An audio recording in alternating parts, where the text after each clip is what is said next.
What's going on, everyone? I'm just a typical, average American here today to react to a famous Canadian story called The Sweater. So it says here that this is based on a short story by Roch and it's about some of his boyhood experiences in Quebec and a hockey sweater that he got as a kid. Okay, very Canadian. I've never heard of this story before, but from what I understand, this is a good video to watch around Christmas time. So here we are. Let's take a look. When I was a boy, growing up in a small village in Quebec, two events were mandatory. The Okay. Mass on Sunday and the Saturday night hockey game.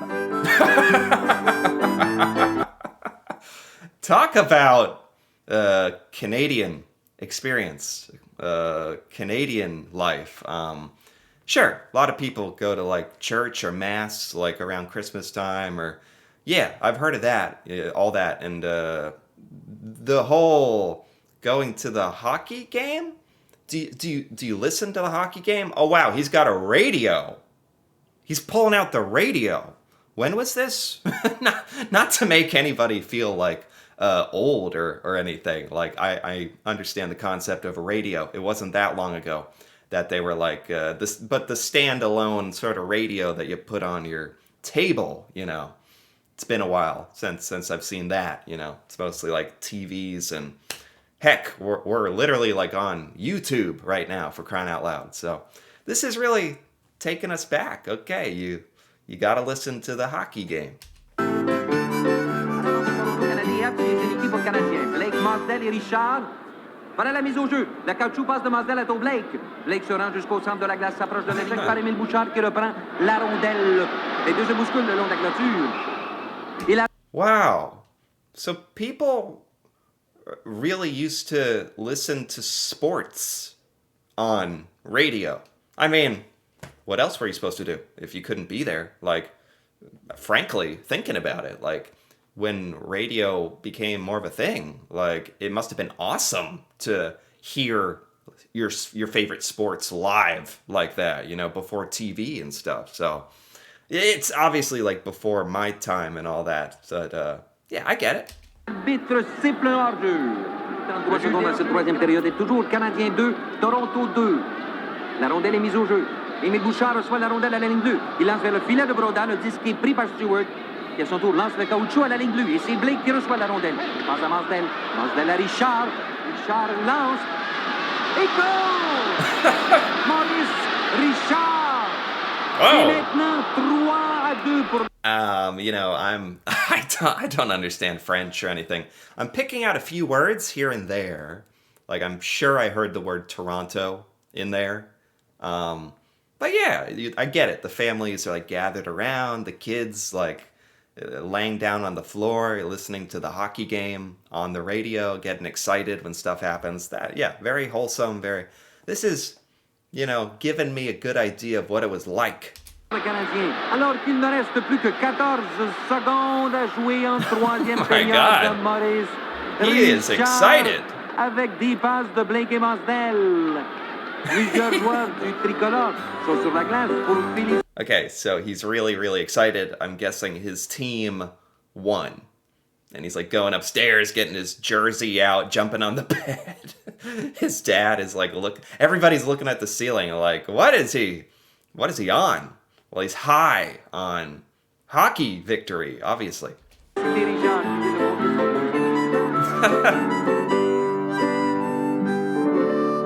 The sweater. I remember very well the winter of 1946. We all wore the same costume as Maurice Richard did, the red, white, and blue costume of the Montreal Canadiens, the best hockey team in the world. Okay, I'm trying to follow along because again, like I don't know a lot of these references. You got your hockey sweaters or your hockey jerseys for that's the team, the Montreal Canadiens. They're literally the Canadians? Like I don't know. I like here in the US there's no sports team that are like the Americans, you know what I mean? So that's like different to me. But anyway, or do you have to say it Canadiens, I think.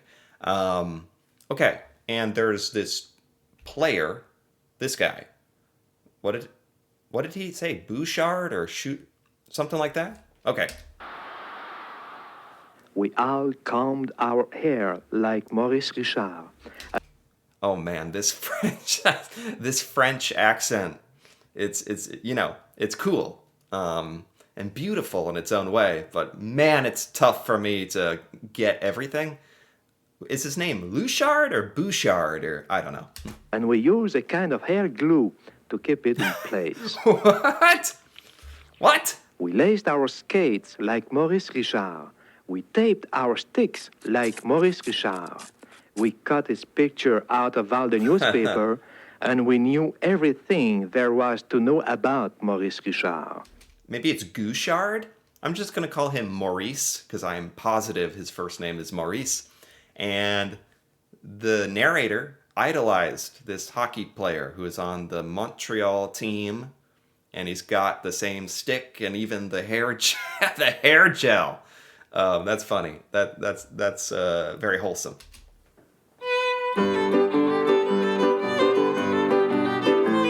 Wow. Huh. On the ice, when the referee blew his whistle, both teams would rush at the puck. We were 5 Maurice Richards, again 5 other Maurice Richards, throwing themselves on the puck. We were 10 players, all wearing the uniform of the Montreal Canadiens. Wow. This is really cool. This is so freaking Canadian.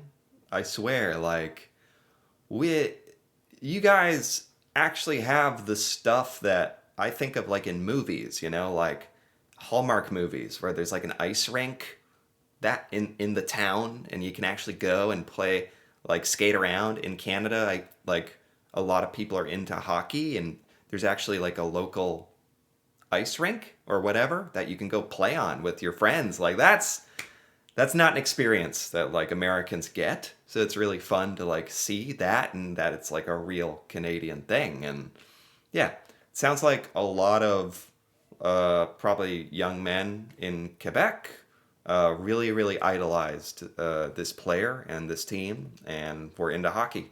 All with the same burning enthusiasm. We all wore the famous number 9 on our backs. How could we forget that? Wow. This guy was a big deal.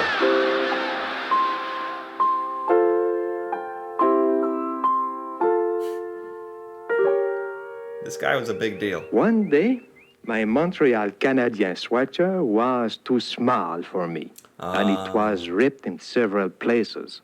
My mother told me, if you wear that old sweater, people are going to think we are poor. And then Jeez. she That's such a That's such a mom thing to say. Don't wear that. People will think we're poor. Like, I don't know.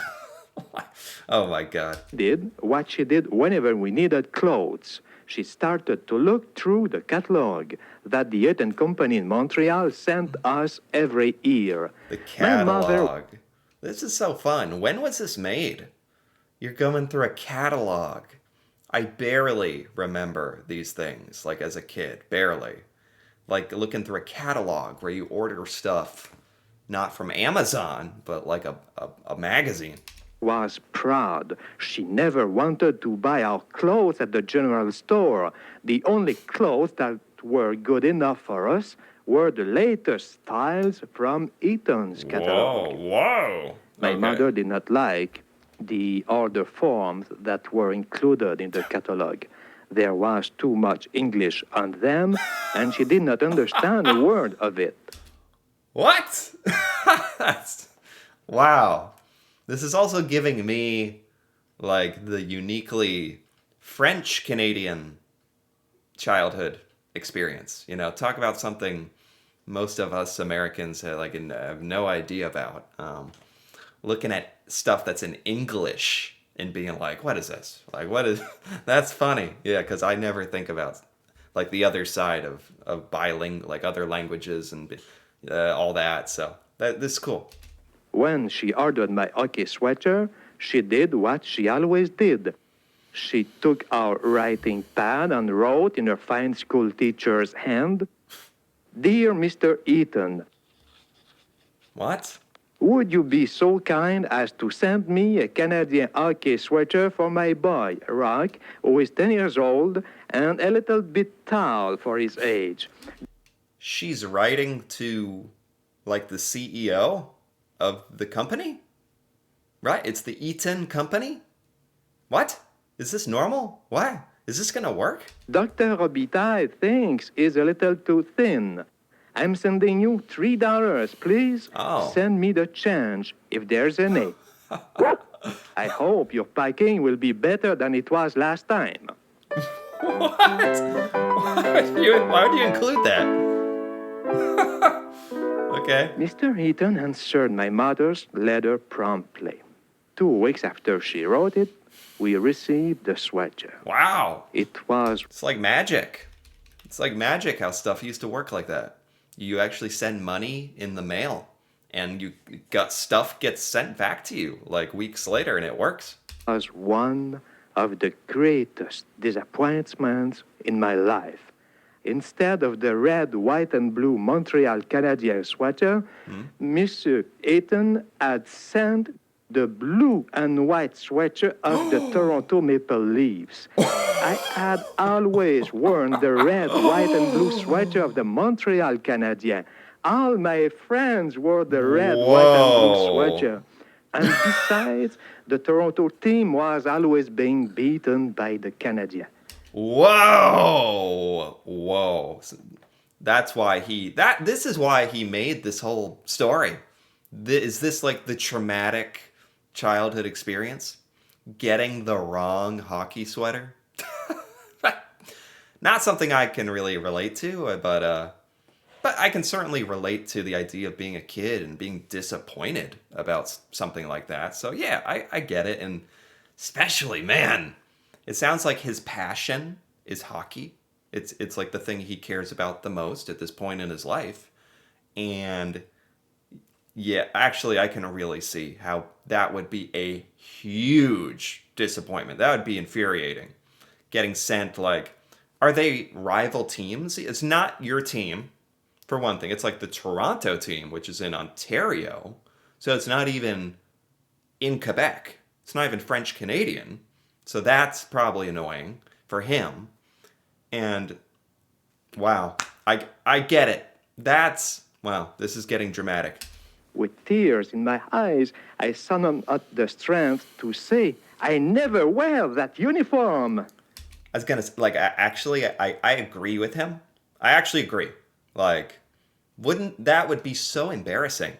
Even if it's a nice sweater and it's a good team and like he's a little kid growing up in rural Quebec where everybody wears the Montreal sweater. You can't just be the one kid who shows up in the Toronto sweater. Like, what, you'd get beat up or something, right? "First of all," said my mother, "you're going to try it on. If you make up your mind about something before you try it, my boy, you He's won't running go away. very far in this life." He's running away. I was crying. Oh. "I can't wear that." "Why? This sweater is a perfect fit." Mom, you don't understand. No, don't do this. "Maurice Richard would never wear it." "You're not Maurice Richard." Oh, it's Rouchard. Rouchard. I finally hear the R sound. Rouchard. "Besides, it's not what you put on your back that matters. It's what you put inside your head. You never make me put in my head to wear a Toronto Maple Leaf sweater. Oh My my mother God. sighed in despair and explained to me, Oh. if you don't keep this sweater, which fits you perfectly, I'll have to write to Monsieur Eaton and explain that you don't want to wear the Toronto sweater. So write him. Look at this. Look at this fat cat sitting at his desk with all his money. He screwed it up, or at least like whoever got the letter. Probably not Mr. Eden himself, but they paid $3 for this. And Monsieur Eaton understands French perfectly, but he's English, and he's going to be insulted. well, they should be insulted for getting the wrong thing. He should be insulted. He screwed up. Do you think he's going to answer us right away if he's insulted? Spring will come before you can play a single game. Just because you did not want to wear that nice blue sweater. So I had to wear the Toronto Maple Leaf sweater. No. This would be like traumatic. Just wear a coat. Just don't wear. It's better wear nothing. Not the other hockey team sweater. I don't know anything about hockey or like I can't relate to any of this experience at all, and even I understand how like sort of humiliating and traumatic it would be to like have to wear. You know, it's not a big deal as an adult or whatever. Like it's all whatever. Like, but as a kid, this stuff means a lot to you. When I arrived at the skating rink in my blue sweater, all the Maurice Richards in red, white, and blue came and looked at me. The referee blew his whistle, and I went to take my usual position. Oh, God. Coach came over and told me that I could be on the second line. By the third period, I still had not played. One of the defensemen was hit on the nose by a stick. It started to bleed, and I jumped into the ice. My moment had come. Oh, When no. the referee saw my Maple Leaf sweater, he gave me a penalty because there were already 5 players on the ice. That was What? too much. It was too unfair. This is Whoa. I mean, I can't say I'm that surprised. But, I mean, ideally, everyone would, like, get over it.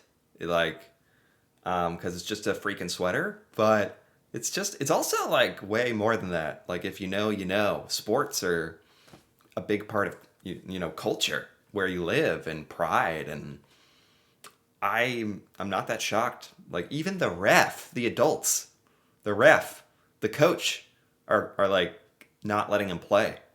I don't know. I feel like his mom should have understood this better. Like, she's a bit oblivious to not think stuff like this would happen. persecution. It's just because of my blue sweater, and out of spite, I crashed my stick against the ice so hard that it broke. No. I bent down to pick up the pieces. No. When I got up, the young curate on skates was standing in front of me. Who? My child, you're not going to lay down the law around here just because you're wearing a Maple Leaf sweater. Oh, my A good boy never loses his temper. Take off your skates and go to the church and ask God to forgive you. Oh, jeez. Oh, God. Oh, my God. Literally. Oh, my God. That's how you know you're in trouble. That'd be terrifying. As a kid, you're in trouble, and they're like, go to church and pray. Pray for God's forgiveness. That'd be terrifying. Wearing my Toronto Maple Leaf Oh, sweater, my God. I went to the church and prayed to God. Wow. I asked God to send me right away 100 million moths That would eat up my Toronto Maple Leafs sweater. Yeah. No kidding. That's funny, though. That's what he prayed for?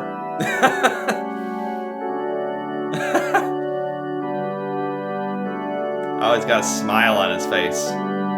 He's got a smile thinking about the demise of this freaking sweater.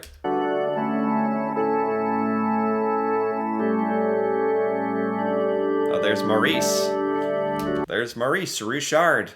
His spirit. He's at church, and the ghost of Maurice Richard appeared to comfort him.